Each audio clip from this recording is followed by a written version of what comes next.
இன்றைய குட்டிக்கதை மரம். ஒரு ஆற்றங்கரையில் 2 பெரிய மரங்கள் இருந்தன.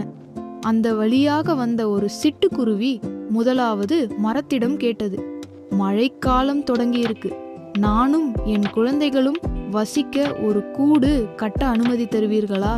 அந்த மரம் பதில் சொன்னது, முடியாது. குருவி மனம் உடைந்து அடுத்த மரத்திடம் கேட்டது. அந்த மரம் சிரித்துக்கொண்டே, கட்டிக்கொள் என்று அனுமதி தந்தது. குருவி கூடு கட்டி தன் குழந்தைகளுடன் சந்தோஷமாக வாழ்ந்தது. சில நாட்கள் கழித்து பலத்த மழை பெய்தது. ஆற்றில் வெள்ளம் பெருக்கெடுத்தது. அப்போது முதலாவது மரம் வெள்ளத்தில் அடித்துச் செல்லப்பட்டது.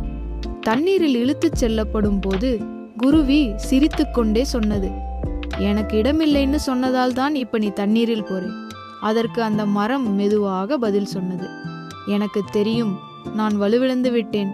இந்த மழைக்கு நான் தாங்க மாட்டேன் என்பதால் தான் நீயும் உன் குழந்தைகளும் பாதுகாப்பாக வாழ வேண்டும் என்று உனக்கு அனுமதி தரவில்லை. மன்னித்து விடு. அந்த நொடி குருவிக்கு உண்மை புரிந்தது. உங்களை யாரேனும் நிராகரித்தால் அவர்களை தவறாக நினைக்காதீர்கள்.